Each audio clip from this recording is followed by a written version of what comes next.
मैं धारक को 500 रुपए अदा करने का वचन देता हूं। Signature reserve bank governor. Bharat के हर नोट पर कुछ ऐसा ही वचन अंकित होता है, लेकिन कभी आपने सोचा कि इसका मतलब क्या है और क्यों भारत के हर नोट पर रिजर्व बैंक के गवर्नर के सिग्नेचर होते हैं? कभी आपने ये सोचा कि आरबीआई जितना चाहे उतना नोट क्यों नहीं छाप लेता? नोट छापने के लिए चाहिए ही क्या? एक नोट छापने की मशीन, कुछ लोग, स्याही और कागज।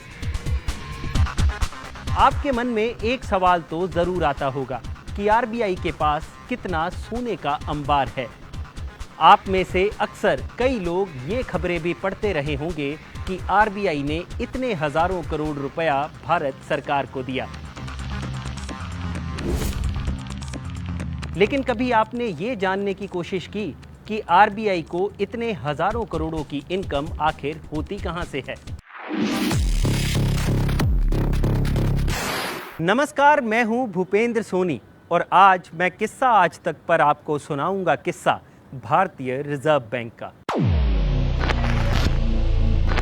सबसे पहले बात करते हैं नोटों की छपाई की। आरबीआई एक्ट 1934 के सेक्शन 22 के तहत आरबीआई को बैंक नोट इशू करने की पावर्स दी गई हैं और आरबीआई की जो इकाई ये काम करती है उसका नाम है भारतीय रिजर्व बैंक नोट मुद्रण प्राइवेट लिमिटेड। आरबीआई ज्यादा से ज्यादा 10,000 रुपए तक का नोट छाप सकती है और अगर आरबीआई को इससे बड़ा नोट छापना होगा तो उसके लिए सरकार को आरबीआई एक्ट 1934 में बदलाव करना होगा। अब आपका अगला सवाल होगा कि ये नोट आखिर छपते कहां हैं? इसके लिए पूरे भारत में 4 प्रिंटिंग प्रेस हैं। महाराष्ट्र के नासिक में, एमपी के देवास में, कर्नाटक के मैसूर में और वेस्ट बंगाल के सल्बोनी में। इनमें से नासिक और देवास की प्रिंटिंग प्रेस को भारत सरकार कंट्रोल करती है और बाकी की 2 प्रिंटिंग प्रेस जो सल्बोनी और मैसूर में हैं, उनको आरबीआई कंट्रोल करता है। रही बात नोटों की छपाई की, तो आरबीआई साल की शुरुआत में ही प्रिंटिंग प्रेस को एक शेड्यूल दे देता है जिसमें बताया जाता है कि उन्हें कब कब कितना नोट छापना है। इसके लिए आरबीआई पहले से ही डेटा तैयार कर लेता है जो आरबीआई के 19 रीजनल ऑफिसेज से मिले डेटा से तैयार होता है। इसके बाद आरबीआई स्टैटिस्टिकल एनालिसिस का सहारा भी लेता है, यानी आरबीआई पहले से ही ये गणना कर लेता है कि कितने नोट सर्कुलेशन में है, कितने नोट पिछले साल नष्ट कर दिए गए, कितने नोट नए छापे जाने हैं और कितने खराब नोटों को इस बार बदला जाना है। इन सब की गणना करने के बाद आरबीआई फाइनेंस मिनिस्ट्री की कॉइन्स एंड करेंसी डिवीजन से कंसल्ट करता है और उससे कंसल्ट करने के बाद ये फैसला लिया जाता है कि इस साल कितने नोट छापे जाने हैं। खैर, ये तो हुई नोटों की छपाई की बात, लेकिन सिक्कों का क्या? क्वाइनेज एक्ट 1906 के मुताबिक सिक्कों की ढलाई का काम आरबीआई नहीं बल्कि भारत सरकार के हाथ में होता है। सिक्कों की ढलाई पूरे भारत में 4 जगह पर की जाती है। कोलकाता के अलीपुर, हैदराबाद के सैफाबाद और चेरलापल्ली और यूपी के नोएडा में। इस एक्ट के मुताबिक भारत सरकार 1,000 रुपए तक का क्वाइन इशू कर सकती है।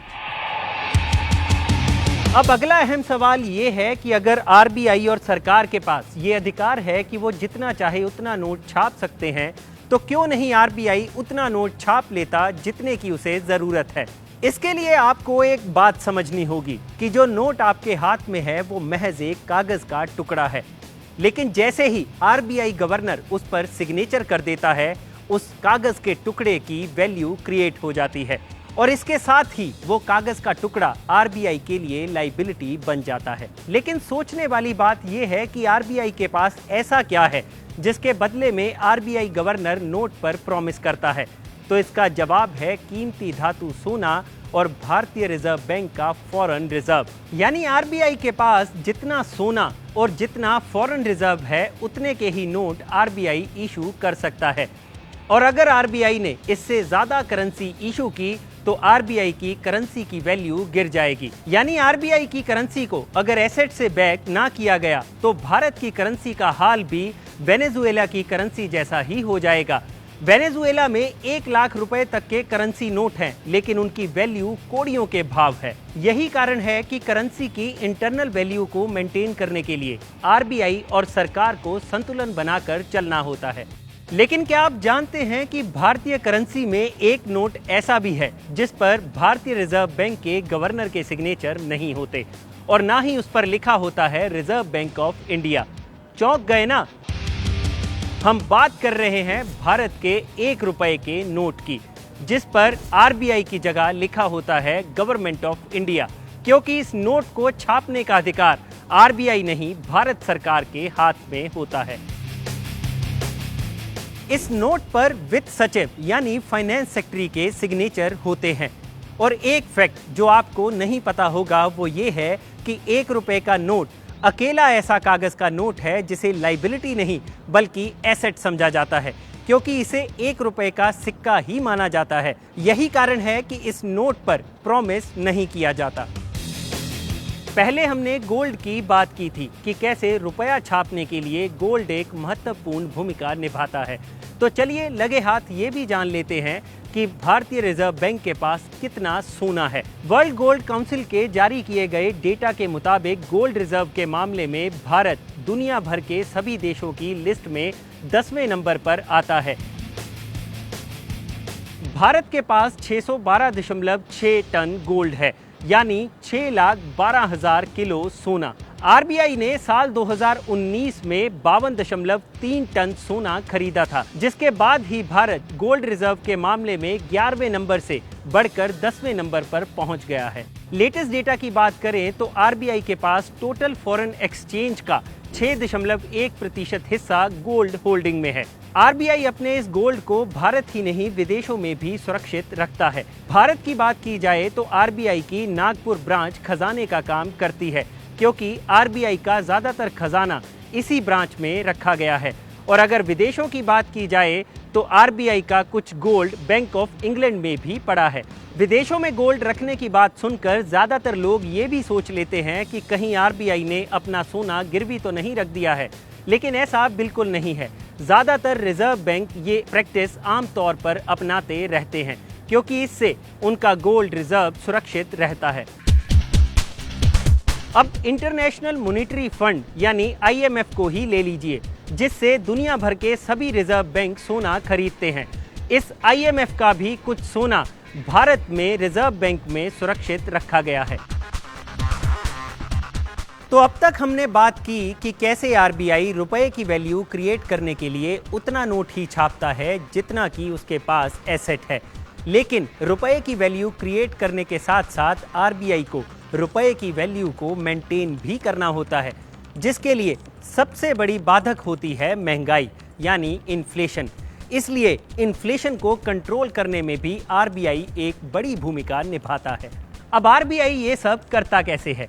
इसके लिए आपको महंगाई का कारण समझना होगा। यहाँ पर डिमांड और सप्लाई का नियम लागू होता है। जिस चीज की डिमांड ज्यादा है और सप्लाई कम, तो जाहिर सी बात है वो चीज महंगी मिलेगी। लेकिन जिस चीज की सप्लाई ज्यादा है और डिमांड कम है, तो उस चीज के रेट मार्केट में कम हो जाएंगे। महंगाई को कम करने के लिए आरबीआई भी इसी सिद्धांत का इस्तेमाल करता है। आरबीआई इसके लिए अपनी मॉनेटरी पॉलिसी का सहारा लेता है। सीधा सा फंडा है, अगर मार्केट में पैसा ज्यादा होगा तो लोगों की परचेजिंग पावर भी बढ़ जाएगी, जिससे होगा क्या? 2 रुपए की चीज लोग 4 रुपए में भी खरीदने को तैयार रहेंगे। लेकिन अगर मार्केट में पैसे का इनफ्लो कम कर दिया जाए तो लोगों की परचेजिंग पावर भी कम हो जाती है, जिससे लोग कम खरीदते हैं, उससे चीजों की डिमांड भी कम हो जाती है, जिससे महंगाई नियंत्रण में आ जाती है। इसके लिए आरबीआई रेपो रेट और कैश रिजर्व रेशो यानी सीआरआर को बढ़ा देता है, जिससे मार्केट में कैश इनफ्लो और बैंक लोन को रेगुलेट किया जाता है। इसे और आसानी से समझते हैं, अगर रेपो रेट बढ़ जाएगा तो बैंक जो आगे लोन देते हैं उसका इंटरेस्ट भी बढ़ जाएगा, यानी लोगों को हायर इंटरेस्ट पर लोन मिलेगा।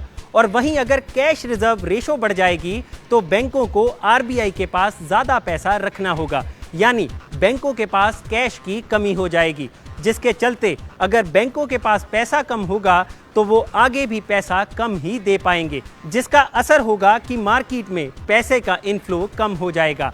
यानी लोगों के पास अगर पैसा कम होगा तो उनकी परचेजिंग पावर कम हो जाएगी, जिससे महंगाई खुद ब खुद कंट्रोल में आ जाएगी। इसमें भी आरबीआई को संतुलन बनाकर चलना होता है। डिमांड कहीं इतनी भी ना कम हो जाए कि इकोनॉमी डाउन हो जाए और महंगाई कहीं इतनी भी ना बढ़ जाए कि आम आदमी का जीना ही मुहाल हो जाए। अब बात करते हैं सबसे अहम सवाल की कि आखिर इन सभी ऑपरेशंस को करते हुए आरबीआई पैसा कहां से कमाता है, जो आगे सरकार को दिया जाता है। आरबीआई की कमाई के कई साधन हैं। इनमें से एक है ओपन मार्केट ऑपरेशंस। अब आप ये सोच रहे होंगे कि ये होता क्या है। असल में आरबीआई बैंकों से बॉन्ड्स खरीदता है और इसके एवज में आरबीआई उन्हें कुछ पैसा देता है, जिससे इकोनॉमी में पैसा घूमता रहता है और इन बॉन्ड से आरबीआई इंटरेस्ट भी कमाता है और इन बॉन्ड्स की वैल्यू बढ़ने पर आरबीआई को प्रॉफिट भी होता है। इसके अलावा आरबीआई फॉरेन एक्सचेंज में भी डील करता है, यानी आरबीआई सस्ते में डॉलर खरीदता है और उसे महंगे रेट पर बेचकर प्रॉफिट कमाता है। यही नहीं, आरबीआई बैंकों को भी पैसा उधार देता है, जिसके एवज में आरबीआई उनसे इंटरेस्ट चार्ज करता है। इसे आसानी से समझे तो आरबीआई बैंकों का भी बैंक होता है, यानी किसी भी बैंक को अगर पैसे की जरूरत होती है तो वो आरबीआई से मांग लेता है और उस पैसे के बदले में वो आरबीआई को इंटरेस्ट पे करता है। इसी इंटरेस्ट को रेपो रेट कहा जाता है। तो ये है आरबीआई के इनकम के कुछ मुख्य सोर्स। लेकिन यहाँ पर एक बात और ध्यान देने वाली है कि आरबीआई का काम पैसा कमाना बिल्कुल नहीं है। आरबीआई का काम है रुपए की वैल्यू को मेंटेन रखना और अपनी मॉनेटरी पॉलिसी को दुरुस्त रखने के लिए आरबीआई जो एक्शन लेता रहता है उसी दौरान ये प्रॉफिट बनता चला जाता है। आरबीआई इसी प्रॉफिट में से अपने खर्चे निकालता है और कुछ पैसा रिजर्व में डाल देता है और बाकी बचे हुए पैसे को डिविडेंड के तौर पर भारत सरकार को दे देता है। असल में आरबीआई अपने इन सभी कामों के जरिए एक ही चीज करने की कोशिश करता है और वो है लोगों में इकोनॉमी को लेकर विश्वास पैदा करना, लोगों को होप देना कि उनका आने वाला भविष्य सुनहरा होगा। और इस भविष्य को सुनहरा बनाने के लिए एक संस्था तत्परता से काम कर रही है और उस संस्था का नाम है रिजर्व बैंक ऑफ इंडिया। अगर आपको ये किस्सा पसंद आया हो तो इसे लाइक और शेयर करना मत भूलिएगा और जानकारी से भरे ऐसे ही और वीडियोस देखने के लिए आप YouTube पर सर्च कर सकते हैं हमारा शो किस्सा आज तक।